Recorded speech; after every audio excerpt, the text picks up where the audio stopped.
સરકારે પહેલા જીમર્સ કોલેજને આપ્યા, ત્યારબાદ આ જે અન્ય 19 મેડિકલ કોલેજો છે એને 10% થી લઈને 50% સુધીનો ફી વધારો આપ્યો છે.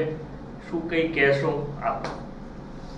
ગુજરાતમાં MBBS, BDS સહિતની મેડિકલ અને પેરામેડિકલની કોલેજો માટે સરકારે ખાનગી કોલેજો માટે બેફામ ફી વધારો કરીને પ્રવેશના સમયે જે વાલીઓ પોતાના સંતાનને ભાવિ ડૉક્ટર તરીકે જોવા માગે છે તેમની ઉપર અસહ્ય બોજો ઝીકી દેવામાં આવ્યો છે.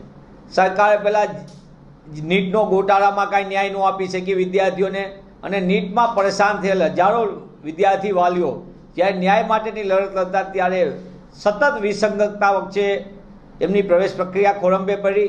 ત્યારબાદ નીટ બાદ અટવાયેલા વાલીઓ અંતે એમના બાળકને હવે આશા જન્મી કે હવે પ્રવેશ શરૂ થશે, તો પહેલાં GMERSમાં ફી વધારો ઝીકી દેવામાં આવ્યો.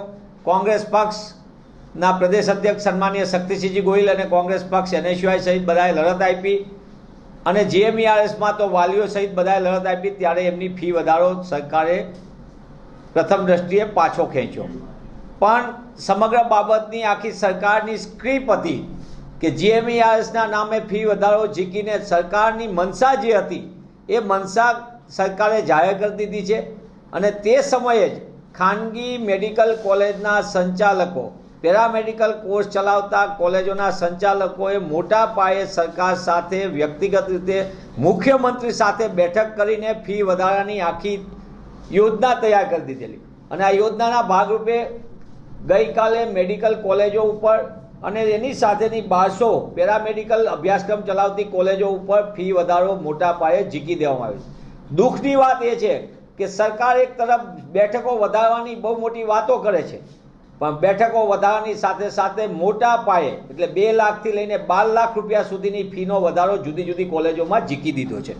સરકારે જે ફી વધારો ઝીકો એમાં સૌથી ચિંતાનો વિષય સરકારની પૈસાથી શહેરી વિકાસના આયોજન પંચના પૈસા, સાથે સાથે કોર્પોરેશનના પૈસા એટલે કે શહેરી નાગરિકોના પૈસા, તેનાથી ચાલતી અમદાવાદ મ્યુનિસિપલ કોર્પોરેશન સંચાલિત NHL મેડિકલ કોલેજ અને LG મેડિકલ કોલેજ, જેનું નામ નરેન્દ્રભાઈ મોદી મેડિકલ કોલેજ કરી નાખવામાં આવ્યું, એ કોલેજને સૌથી વધુ ફી વધારો ઝીકી દેવામાં આવ્યો છે.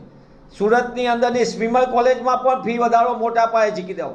આ દેખાડે છે કે સરકાર પોતે તબીબી શિક્ષણના વેપારને પ્રોત્સાહન આપે છે, વિદ્યાર્થી વાલીઓને ફીના રેગ્યુલેશનના નામ ઉપર લૂંટના પરવાના આપે છે ખાનગી કોલેજોને, અને મોંઘા તબીબો તૈયાર કરીને સરકાર ગુજરાતની આરોગ્ય વ્યવસ્થાને વધુ નુકસાન થાય તેવું પ્રત્યક્ષ અને પરોક્ષ રીતે નુકસાન કરી રહી છે.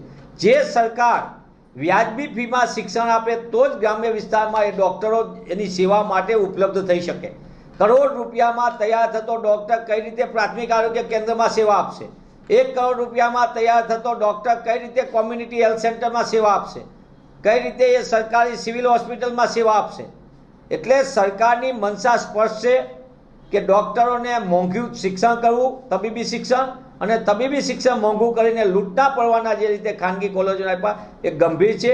આશય ફી વધારો પરત ખેંચવો જોઈએ સરકારે, વ્યાજબીપણાને ચકાસીને વિદ્યાર્થી વાલીઓને ન્યાય આપવો જોઈએ, અને જો વિદ્યાર્થી વાલીઓને ન્યાય યોગ્ય રીતે આપવામાં આવશે તો ભવિષ્યમાં એ ડૉક્ટરોને ગ્રામ્ય વિસ્તારની સેવા માટે પણ આપણે ઉપલબ્ધ કરાવી શકશું.